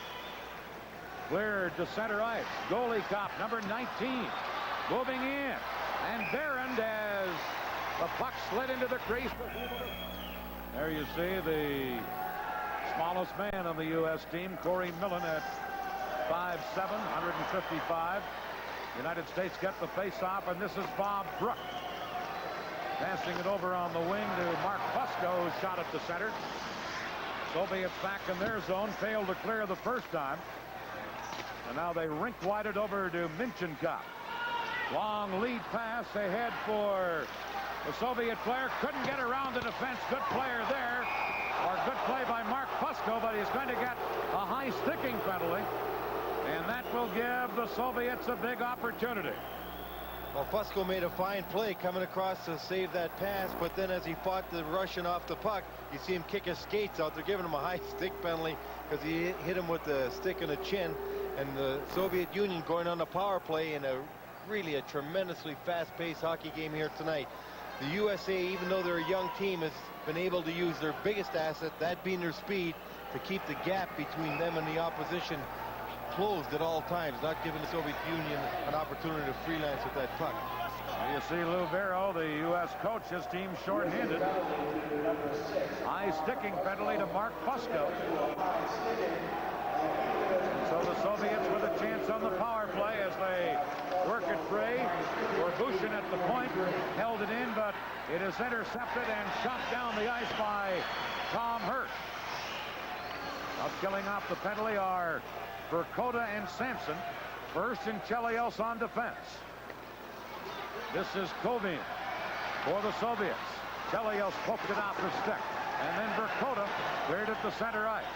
Gorbushin over on the right side to Barnikov. Barnikov, number 18, checked, but Skurdiak is there. Back to Gorbushin. To Skurdiak. Viktor Skurdiak, number 7. To Gorbushin. Gorbushin gets it again.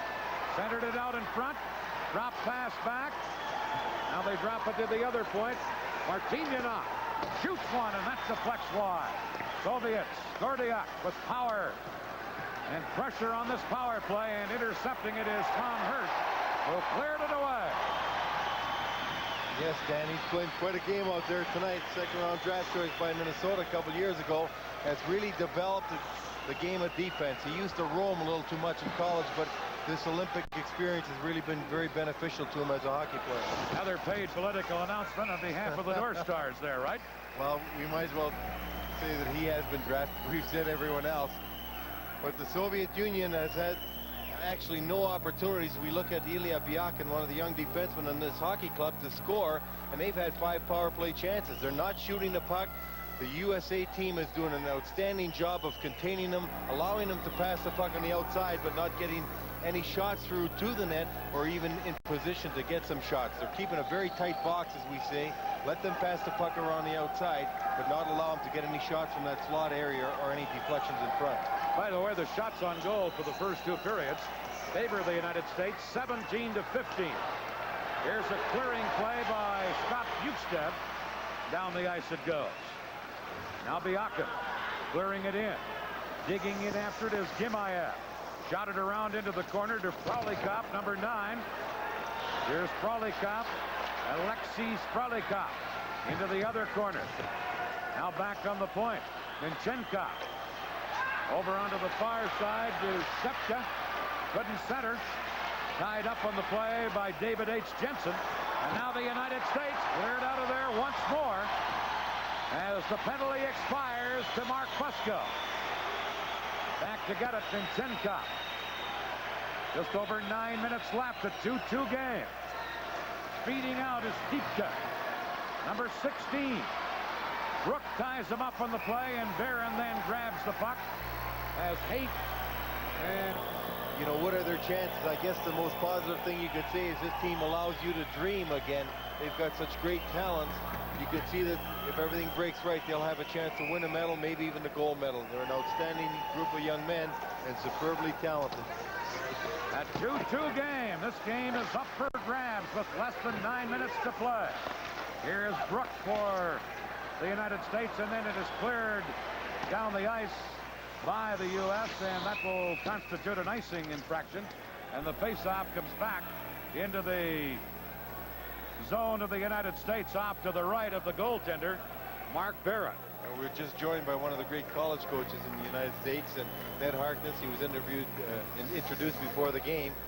Nice to have you here in that great game, isn't it? Faceoff coming up to the right of the United States goal, a 2-2 game. On the faceoff, being tossed out of there is Odintsov. And stepping in is Svetlov. He gets the draw back to the point, and the shot by Matitsin is wide. Now another shot from the near point, wide of the target. United States clearing one, and it's cleared over the glass into the center ice area. 8.5 minutes left. You mentioned no overtime, Lou, so if we're going to decide a winner, we'll have to do it in regulation time. And both clubs changing their lines very quickly now. As you go on in a game like this and the pace being so quick, you know that people are going to get fatigued earlier and easier. So you see both coaches getting their lines out there very quickly, 30 seconds, making a change, making sure they've got fresh people out there, because when you're tired, that's when you make mistakes, and if you give any of these clubs an opportunity, they can score goals. Now the young line of LaFontaine, Olchek, and also David A. Jensen on the ice. Voznikov clearing it. It's shot in by Golikov. Back is Hurst to get it. Hurst behind the net. Clearing it. It went off Olchek's skate. Soviets hold it in. Controlling it is Golikov. Back to the point. A drive, and off the glass was Voznikov's shot. Now coming in here in the third period. Big face-off coming up. Won by the United States as LaFontaine got the draw, and then it's cleared to center. Gimayev got it over onto the wing, taken there, and broken up by Jensen. He shot it to center. Gimayev losing it, and here's Olchek. Upended on the play. Soviets come back. Gimayev, number 3, big lanky defenseman. Works it across the line. Barnikov shooting it out. Stick save by Barron, and the rebound cleared away by Chris Chelios. Chelios, number 21. Long pass up the middle. LaFontaine in to get it. Drops it back, but the play is called on a 2-line offside, and the faceoff will come back into the U.S. zone. 7:19 to play. Still a 2-2 game. And the Soviet Union coming back with another one of their strong lines. They've cut down, they've gone to 3 lines, and they keep coming back with Koivin's line or Golikov's line. They really want to win this game. These fellas are the more experienced players on the team as we look at Koivin, and they've been out there for the majority of the last 5 or 8 minutes. Now Millen, Verkota, and Sampson, the United States forward line. Skurdiuk into the corner. Broken up, and the United States come back with Iafrate clearing it in. Digging in is Phil Verkota. Verkota, number 8. Back of the net, but intercepting it is Kobe, number 10. Shot to center. Knocked down there by Iafredi. He's checked, and the Soviets on the attack now. Centering pass. Knocked away by David H. Jensen. A big play there by David H. Jensen on the U.S. defense. Skurdiak. Now it's centered out in front. Kovian dropping it back now to the other point, and a dive by Gary Sampson to block the shot. Under 7 minutes left in the third period, a 2-2 game. Another shot blocked, and still another one. This one by Mark Fusco. And now Fusco clears to center. Racing after it is brother Scott Fusco, but the Soviets come right back. Kovian moving it in to Stipka.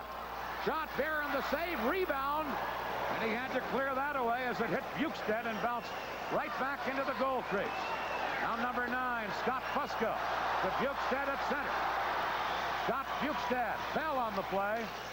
Bukestad gets it back again, out in front, shooting, blocked at the defense, and then Kiesnick cleared it away. A big chance there for the States. Another one. Bukestad shoots. He scores! Persistence pays off for Scott Bukestad. And the whole bench has emptied, Dan, with 5:38 to go. A great effort by Bukestad getting his own rebound.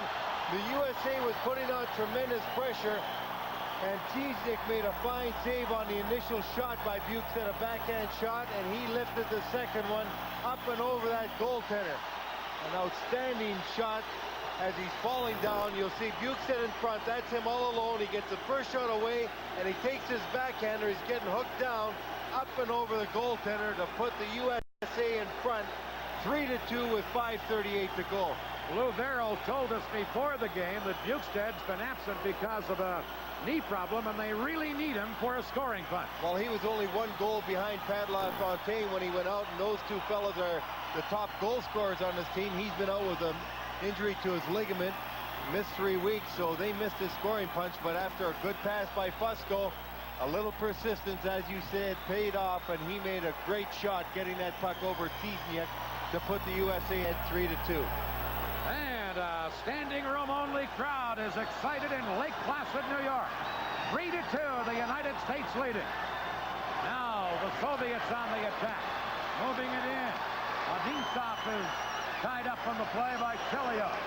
Adinsov now knocked down on the play, but the Soviets have it at their own line and clear at the center ice. Paul Gay into Chelios. Chelios into a bad angle, centered. There's a chance, a shot, they score!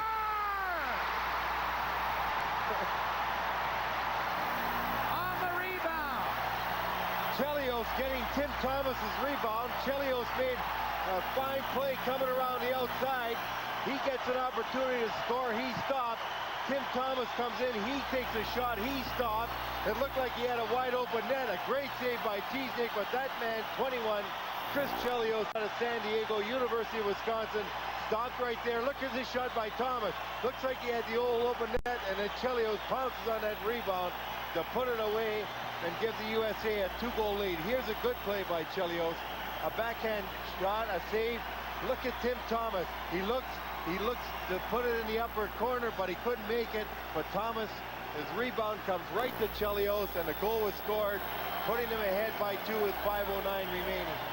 Out of the University of Wisconsin, Chris Chelios scores with 5:09 left to make it 4-2. And this place is going nuts. Now, the Soviets on the attack. They come right back, center one, but stationed perfectly was David A. Jensen to clear it to center.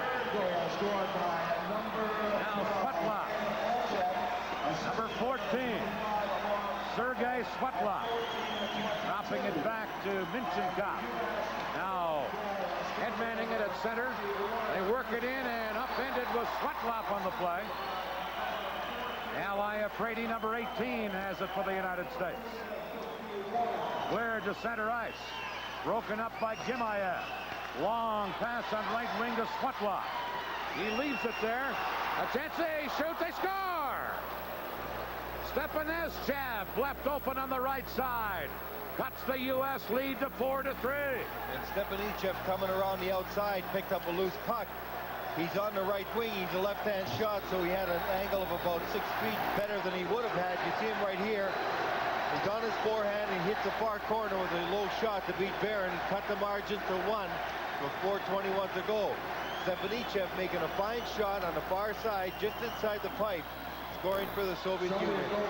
So a 4-3 lead now for the United States. Soviets on the attack. Varnikov couldn't hold it in. The United States clear it down the ice. They're trying to protect a 1-goal lead now. 4 minutes remaining in the third period. 4-3 the USA. Here is Kobe shooting it in across the line. Now Gorbushin trying to center one. Knocked away on a diving play by Corey Millen. Now Brook hammers into the boards and takes Coben out of the play, and we got to stop. Brooklyn, New York now lives in Spring Valley Lake, Colorado, and he's in a nail-biter here. A 4-3 USA lead. Chris Chelios, who scored that last goal for the United States, cleared it down the ice. Soviets. Bryakin now flipping it near the line. Kumpel is there to knock it down for the United States. The USA work a lead pass to Kumpel, number 25. Centered it. Sprawling save by Tiesnik to save another goal for Scott Fusco right in front. A great save by Tiesnik. Here are the United States once again, but the Soviets take over. Svetlov. Now they work it on right wing. Stepanichev is cut, and the U.S. shoot it back in. Gimayev, number 3. Clearing one. Picked up by Golikov, number 19. Now ahead to Stepanichev. Centered it out in front. A chance here. Big save on Svetlov by Barron. A drive from the point is off the glass. Svetlov into the corner. Taken out of the play. And the United States try and clear the zone and do. Shooting at the center ice was Gary Haight. Right back from the Soviets. Stepanichev's shot is blocked in front of the net by David H. Jensen. And again, the U.S. clear up the center. Here's David A. Jensen, number 7. Trying to speed around the defense. Centered one, and it's cleared away by Tiesnik. Brook, number 13, has it for the United States. To Mark Fusco. Off the boards to the Soviet line. Less than 2 minutes to play. Jensen trying to center one to LaFontaine. Broken up in Gimayev. Feeds it on the left side for Kovin. Kovin, number 10. Back on the point. Centering pass, a shot. Another shot, they score! The Soviets with 1:39 have just tied this game up. And I believe it was Varnikov who got his own rebound. He made his first shot on Barron. The save was made. Barron was holding his position. You'll see the shot come from the point. Right there, Koivu takes the first shot. Or it is Varnikov. He takes the first shot, then the second shot is put in. Mikhail Varnikov is the captain of the Soviet team. He's number 18. He got his own rebound right there as it came out from Barron. Barron, as he was going down, left just a little room between his legs. And a lucky shot by Varnikov goes right between his legs to tie it up. 1:39 to play in this game. 4-4. Wozniakov will also get an assist on that. He took the shot from the blue line initially to set that play up. On the face-off, Chelios flipping it down into the Soviet zone. Gorbushin back to get it. Now it's cleared, but Chelios controls for the United States. The number 22, Hirsch. Back to Chelios. Lead pass to Verkota. In the clear. He scores!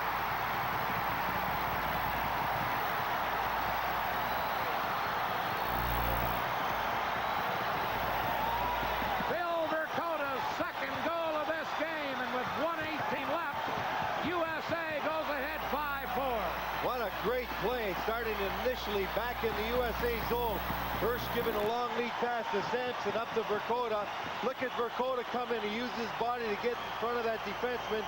Then beats Cheesnick on the far side. There's the long pass from Hirsch. Up the wing to Verkota. He cuts to the middle, get a good shooting angle.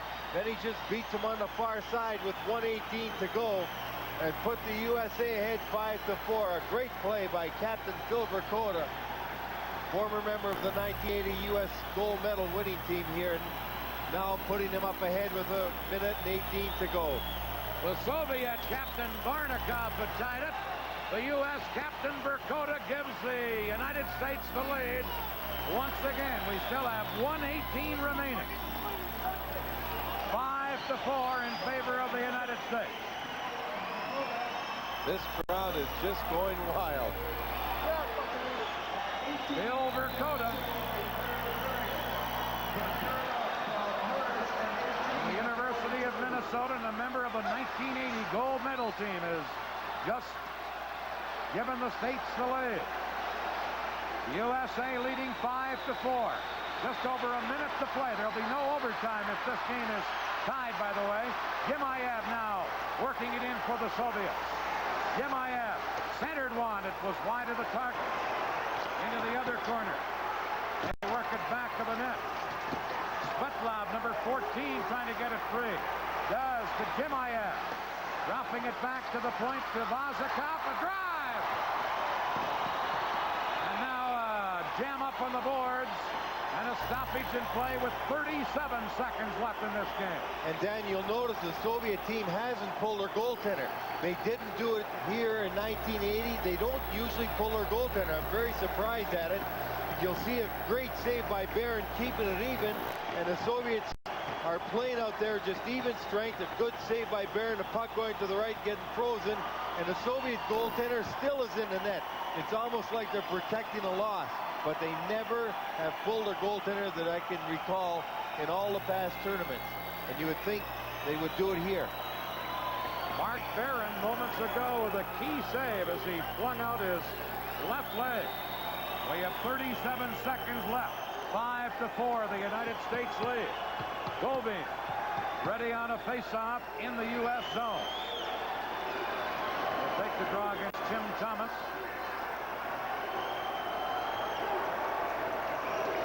The draw. It was Sampson who took the draw and won it cleanly. We're down the ice. Costello races after it, but Minskinkov gets back. Firing it over onto the wing. Breaking in, Paul Gay. Circling back is Kobe. Now, Gorbusha with 18 seconds left. The United States into forecheck to try and pen the Russians up, but they can't. Back comes Kobe. Knocked down at center ice, and Hirsch clears it away. 7 seconds left. Circling. Sturdia. Long shot. The game is over. And the United States with a 5-4 victory over the Soviet select.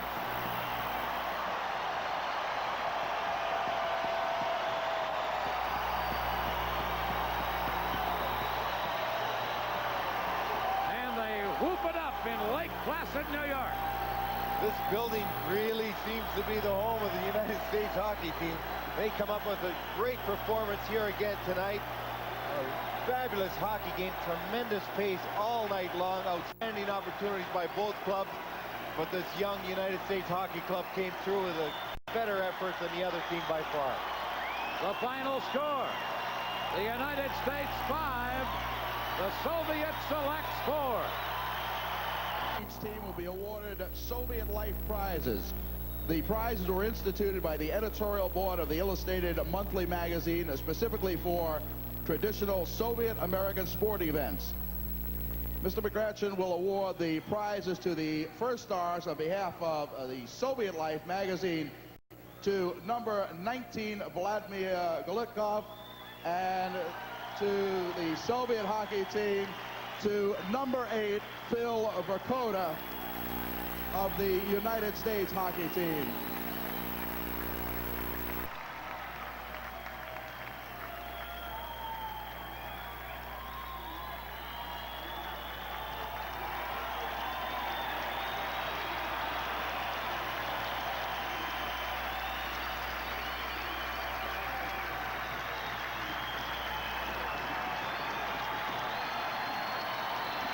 Mr. Walter Bush and Mr. Hal Trumbull, Executive Director of the Amateur Hockey Association of the United States, will award prizes to the second star of each team, number 18, Mikhail Varnikov of the Soviet hockey team, and number 22, Tom Hirsch of the USA hockey team.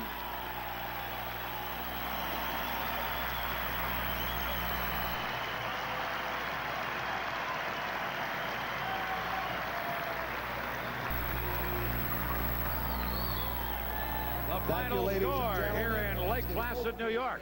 The United States 5, the Soviets select 4. This is pre-Olympic hockey.